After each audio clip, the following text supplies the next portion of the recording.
अस्सलाम वालेकुम।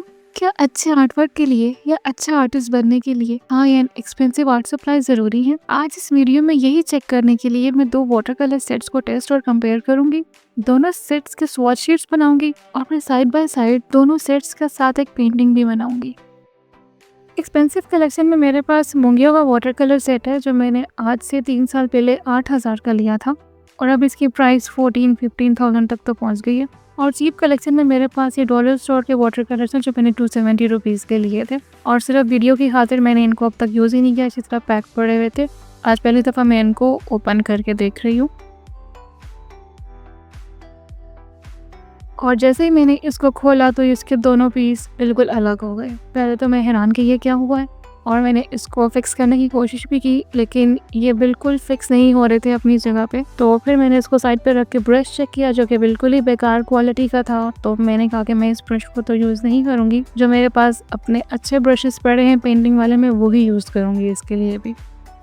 तो यहाँ मैं दोबारा कवर को फिक्स करने की कोशिश कर रही हूँ लेकिन ये फिक्स नहीं हो रहा था। तो थोड़ी बहुत कोशिश करने के बाद मैंने सोचा कि इसको ऐसे ही रहने देती हूँ, वैसे भी इसका कवर पैलेट के तौर पे काम करेगा, कलर मिक्सिंग के लिए अच्छी चीज़ है। तो इसको वॉश करने में आसानी होगी अगर इसको बॉडी से सेपरेट करना आसान होगा। अब इस पैलेट की कलर स्कीम देखते हैं। इसमें कलर्स दिखने में तो पेस्टल लग रहे हैं लेकिन ये पेस्टल नहीं है और टोटल 18 कलर्स हैं इसमें, जबकि मुंगियो वाली पैलेट में 48 कलर्स हैं। लेकिन कोई कंपैरिजन नहीं क्योंकि प्राइस में भी ज़मीन और आसमान का फ़र्क है। और अब यहाँ पे इनके स्वॉचेस लेने हैं तो मैं उसके लिए इनको एक्टिवेट कर लेती हूँ। यहाँ पे मैं दोनों सेट्स को पानी के साथ स्प्रे करके एक्टिवेट कर रही हूँ। जो चीप सेट्स होते हैं इनको एक्टिवेट करने में टाइम ज़्यादा लगता है क्योंकि इनके अंदर पिगमेंट कम होता है, बाइंडर ज़्यादा होता है, कुछ ऐसा ही चक्कर होता है, इसलिए एक्टिवेट देर से होते हैं। जबकि अच्छी क्वालिटी के वाटर कलर्स बहुत जल्दी एक्टिवेट हो जाते हैं। यहाँ पे मैंने स्वॉच शीट्स पहले से रेडी करके रखी हुई थी। सस्ते वाले वाटर कलर्स में सिर्फ 18 ही कलर्स हैं, इसलिए मैं मुंगियो सेट में से भी सिर्फ 18 कलर्स ही लूँगी जो कि उसके साथ मैच करते होंगे। इसलिए मैंने स्वॉच शीट्स में सिर्फ 18 ब्लॉक्स बनाए हैं और एक साइड को मैंने ब्लैक परमानेंट मार्कर से बिल्कुल ब्लैक कर दिया ताकि मैं पेंट्स की ओपेसिटी भी चेक कर सकूँ। बारी है स्वॉचेस की, तो पहले मैंने सस्ते वाले सेट के स्वॉचेस लेने शुरू किए और स्टार्ट मैंने किया इसी के अपने ब्रश के साथ, लेकिन वो बहुत ही बेकार था, उसके साथ काम करना तो बहुत मुश्किल था। तो मैंने उसको साइड पे रख दिया और फिर मैंने अपना ही अच्छा वाला ब्रश निकाल लिया और यहाँ पे मैं इसके स्वॉच शीट तैयार कर रही हूँ। तो इनमें से कुछ कलर्स ऐसे भी थे जो प्रॉपर्ली एक्टिवेट ही नहीं हो रहे थे, हालांकि मैंने काफ़ी देर से इनको पानी में स्प्रे करके रखा हुआ था। लेकिन चीप वाटर कलर्स के साथ यही होता है, तो थोड़ा सा पेशेंट होकर काम करना पड़ता है। इनमें से कुछ कलर्स ऐसे हैं जिनकी कोई सेंस ही नहीं बन रही, जैसे यहाँ पे ऑरेंज कलर है लेकिन ये ऑरेंज नहीं है, ये कुछ रेड सा शेड बन रहा था इसका। तो मैंने कहा मैं अपने ही कलर मिक्स कर लूँगी और ये यहाँ पे फाइनल चार्ट बन के रेडी हो चुका है स्वॉच का। इसके ऊपर आप कलर्स देख सकते हैं, चौकी लुक आ रही है, लेकिन एक चीप सस्ते वाटर कलर सेट से हम एक्सपेक्ट भी क्या कर सकते हैं, जैसा भी इसी से काम चलाना तो है। और अब बारी है मुंगियो वाले सेट की और यहाँ पे मैंने पुराना वाला स्वॉच कार्ड भी अपने सामने ही रखा हुआ है ताकि मैं पूरी कोशिश करूँ कि एग्जैक्टली वही शेड्स मैच कर सकूँ जो सस्ते वाले वाटर कलर सेट में थे, ताकि मैं इन दोनों सेट के साथ बिल्कुल फेयर होकर चल सकूँ। अब कुछ कलर्स ऐसे हैं जो मुंगियो में तो बहुत अच्छी कलेक्शन है उनकी, लेकिन इस सस्ते वाले सेट में वो कलर्स नहीं है। जैसे मैं अभी ऑरेंज का जिक्र कर रही थी, उसमें ऑरेंज नहीं है, वर्मिलियन जैसा कोई कलर है। तो मैंने फिर मुंगियो में से भी ऑरेंज कलर लिया ही नहीं, वर्मिलियन ही लिया, हालांकि मुंगियो का वर्मिलियन भी ऑरेंज ही लग रहा था। तो इसकी कलेक्शन और इसकी ट्रांसपेरेंसी ओपेसिटी मुझे काफ़ी पसंद है चीप वाटर कलर्स की निस्बत, और ये मेरा सबसे एक्सपेंसिव सेट है अब तक की मेरी सारी आर्ट सप्लाईज कलेक्शन में।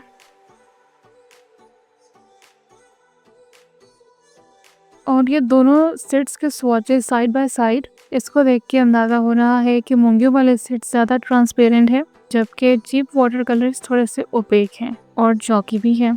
तो अब इन दोनों से पेंटिंग करके देख लेते हैं कि क्या खास डिफरेंस है और क्या वो बहुत मेजर डिफरेंस है। मैंने यहाँ पे बटरफ्लाई का स्केच पहले से रेडी करके रखा हुआ था और मैं इसी को वाटर कलर पेपर पे ट्रांसफ़र करूँगी पेंटिंग के लिए। इसकी एक साइड को मैं मुंगियो से पेंट करूँगी और दूसरे विंग को मैं चीप वाटर कलर्स के साथ पेंट करूँगी ताकि साइड बाय साइड डिफरेंस भी समझ में आ जाए। और मैंने यहाँ पे स्केच ट्रांसफ़र कर लिया है और मैंने पेपर को चारों तरफ से टेप डाउन कर लिया और फिर मैंने एक मास्किंग टेप को बिल्कुल मिड में लगा दिया ताकि एक साइड को मैं प्रिजर्व करके रख सकूँ चीप वाटर कलर्स के लिए, और स्टार्ट में करूँगी मुंगियो वाले वाटर कलर्स के साथ। तो स्टार्ट कर रही हूँ मैं बैकग्राउंड पेंट करने से, और यहाँ पे पेंट करते हुए मुझे एहसास हुआ कि मैंने पेपर गलत ले लिया था। मेरे पास 3-4 तरह के वाटर कलर पेपर हैं, और ये वाली शीट मैंने गॉश पेंटिंग के लिए ली थी, जो कि वाटर कलर्स के लिए बहुत अच्छी नहीं है, लेकिन काम चलाया जा सकता है। तो मैंने फिर इस बात को जाने दिया क्योंकि मैं स्केच ट्रांसफ़र कर चुकी थी और बैकग्राउंड भी मैंने पेंट करना शुरू कर दिया था, तो मैं फिर से इसको शुरू से स्टार्ट नहीं करना चाह रही थी। तो मैंने कहा इसी के ऊपर जैसे भी करके काम करते हैं। और फिर बैकग्राउंड पेंट करने के बाद अब बटरफ्लाई के अंदर बहुत छोटे छोटे से पार्ट्स हैं जिनमें सेपरेटली कलर करना है और फिर उनमें डिटेल्स ऐड करनी है। वीडियो में तो ऐसा लग रहा है कि ये सेकंड्स में कंप्लीट होता जा रहा है प्रोसेस, लेकिन ट्रस्ट भी इसको पता नहीं कितने घंटे लगे थे कंप्लीट करने में, वो भी सिर्फ एक पार्ट को, और दूसरा पार्ट मैंने अगले दिन कंप्लीट किया था। अच्छा, इस टेस्ट में मैंने सिर्फ वाटर कलर्स ही चीप और एक्सपेंसिव रखे हैं, बाकी मेरी सारी प्रोडक्ट्स अच्छी हैं, आर्टिस्ट क्वालिटी की हैं, क्योंकि टेस्ट का मकसद ये था कि अगर आपको किसी एक चीज़ को लेकर कॉम्प्रोमाइज़ करना पड़े जिसके ऊपर आप ज़्यादा पैसे ना खर्च करना चाह रही हो, तो अगर वो वाटर कलर्स हों और बाकी चीज़ें हमारे पास अच्छी हों तो क्या फिर भी हम अच्छा आर्ट वर्क बना सकते हैं कि नहीं, क्योंकि यूजुअली वाटर कलर्स ही एक्सपेंसिव होते हैं, और अगर हम वही अफोर्ड नहीं कर पा रहे तो हम बाकी चीज़ें मैनेज कर लेते हैं, लेकिन वाटर कलर्स हम अफोर्डेबल रख लेते हैं ताकि ये चेक किया जा सके कि क्या ये वाटर कलर्स के साथ आर्ट वर्क करना पॉसिबल है या नहीं पॉसिबल। बटरफ्लाई के सारे पार्ट्स पेंट करने के बाद फिर बारी है यहाँ पे थोड़ी बहुत डिटेलिंग ऐड करने की, जो मैंने कर दी। और फिर मैंने यहाँ पे वाइट कलर के साथ थोड़े से डॉट्स पेंट करने थे, जिसके लिए मैं वाइट पोस्टर कलर यूज़ कर रही हूँ। आप ओपेक मीडियम अगर आपको चाहिए वाइट कलर का तो उसके लिए आप पेंसिल का पोस्टर कलर यूज़ कर सकते हैं। मेरे पास यहाँ पे स्पेक्ट्रा का मैं भी यूज़ कर रही हूँ। तो बटरफ्लाई की एक्सटेंसिव साइड तो पेंट हो गई है। अब मैं यहाँ से टेप रिमूव करूँगी और अब इसके बाद मैं चीप वाले वाटर कलर्स के साथ आर्ट वर्क करूँगी। तो जो साइड कंप्लीट हो चुकी है मैंने इसके ऊपर टेप लगा दी और ऊपर पेपर से कवर कर दिया, ताकि मैं एक ही बार इस रिज़ल्ट को रिवील करूँ। और यहाँ पे भी मैंने बैकग्राउंड से ही स्टार्ट किया है, और बैकग्राउंड पेंट करने के बाद मैं इसमें विंग्स में डिटेल्स ऐड करूँगी। और इन चीप कलर्स को यूज़ करते हुए मुझे अंदाज़ा हो रहा था कि इनको यूज़ करने का अच्छा और आइडियल तरीका क्या है, क्योंकि ये चौकी होते हैं, तो अगर इनमें थोड़ा सा पानी मिक्स कर लिया जाए, इनको थोड़ा सा वाटर डाउन कर लिया जाए, तो इनको यूज़ करना काफ़ी आसान हो जाता है। लेकिन अगर इनको बिल्कुल ड्राई रखा जाए, इतना पानी ना यूज़ करें, तो इनका रिजल्ट और इफेक्ट बहुत चौकी आता है। लेकिन इनको वाटर डाउन कर लेने से ये काफ़ी बेहतर रिजल्ट देते हैं। और इसी प्रोसेस को फॉलो करते हुए मैंने पहले इसमें जितने भी छोटे छोटे पार्ट्स थे उनमें पेंट किया, और फिर जो इसका बाकी हिस्सा विंग का बच गया था मैंने उसको सारा ब्लैक कर दिया। मैंने दोनों विंग को बिल्कुल सिमेट्रिकल नहीं रखा, राइट और लेफ्ट, थोड़ा बहुत डिफरेंस मैंने रखा है, वो इंटेंशनल था।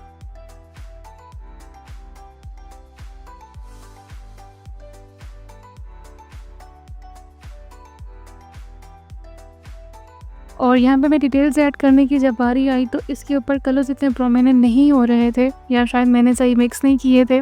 लेकिन मेरा पहला एक्सपीरियंस था चीप वाटर कलर्स यूज़ करने का, वो भी काफ़ी अरसे के बाद। तो कुछ चीज़ें थी जो मैं समझ रही थी कि शायद बहुत आसान होंगी, और मैं उनको वैसे ही लेके चल रही थी जैसे एक मैं हाई एंड वाटर कलर्स को लेके चलती हूँ। और इसी तरह पूरे प्रोसेस को मैंने कंप्लीट कर लिया। विंग्स में सारे पार्ट्स को मैंने कलर कर लिया। थोड़ी बहुत डिटेल्स ऐड करना मुश्किल हो रहा था, लेकिन जैसे तैसे करके मैंने उसको कर लिया। और फिर इधर भी फेयर रहने के लिए मैंने वाइट पोस्टर कलर ही यूज़ किया है इसमें, ये डॉट्स पेंट करने के लिए, ताकि बिल्कुल फेयर होकर चला जा सके दोनों सेट्स के साथ। और फिर मैंने इसके एंटीनास को भी पेंट कर दिया, और यहाँ पे आर्ट पर कंप्लीट हो चुका है। और फाइनल रिजल्ट को रिवील कर लेते हैं।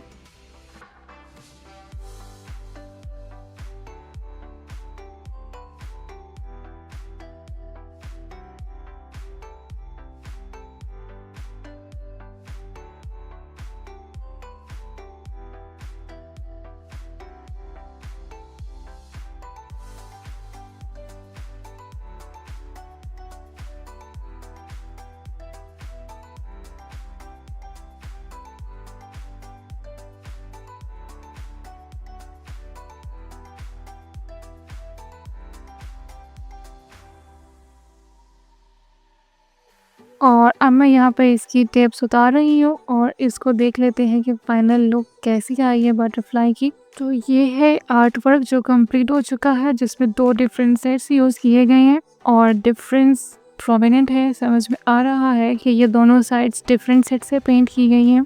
और थोड़ा बहुत डिफरेंस इस वजह से भी आया है क्योंकि कलर एग्जैक्टली मैच नहीं करते। काफ़ी ग्लोज भी हैं, लेकिन कुछ कलर्स जैसे स्किन कलर है दोनों में। एक्सपेंसिव साइड पे मैंने येलो ओकर यूज़ किया है, जबकि चीप साइड पे येलो ओकर नहीं था, ये बिल्कुल लाइट सा स्किन शेड था। एक डिफरेंस तो ये प्रोमिनेंट हो रहा है क्योंकि कलर्स एग्जैक्टली सेम नहीं है, और फिर जो मिडिल पार्ट में ब्राउन कलर था वो भी एग्जैक्टली सेम नहीं मैच हो रहा था। तो एक डिफरेंस तो यहाँ पे ये आ गया था। लेकिन ओवरऑल अगर देखा जाए तो चीप सेट से भी एक अच्छा आर्ट वर्क तैयार फिर भी हो ही गया है, और इसको पहली नज़र में देखने वाला ये नहीं कह सकता कि ये बिल्कुल ही चीप सस्ते वाटर कलर्स यूज़ किए गए हैं। तो अगर आपके पास स्किल है और आपके पास पैशन भी है आर्ट वर्क का, तो बिल्कुल भी मैटर नहीं करता कि आप high and expensive products use कर रहे हैं या फिर आप बिल्कुल बेसिक बिल्कुल सस्ती सप्लाईज यूज़ कर रहे हैं। बस डिपेंड करता है कि आपके पास स्किल होना चाहिए। क्योंकि जब मैंने आर्ट वर्क स्टार्ट किया था, जब मैंने अपने पैशन को डिस्कवर किया था, तो मैंने भी उस टाइम चीप सप्लाई से ही स्टार्ट किया था। मैंने भी फॉरेन से ही मूंगियों का सेट नहीं ले लिया था। मूंगियों से पहले मैंने पता नहीं कितने वाटर कलर सेट्स लिए थे जो कि बिल्कुल चीप और अफोर्डेबल क्वालिटी के थे, और उनको यूज़ कर करके मैंने अपना स्किल डेवलप किया था। तो अगर पैशन है और शौक है तो फिर ये बात बिल्कुल भी बीच में नहीं आनी चाहिए कि आपके पास एक्सपेंसिव आर्ट सप्लाईज नहीं है या उनको लेने के लिए पैसे नहीं है।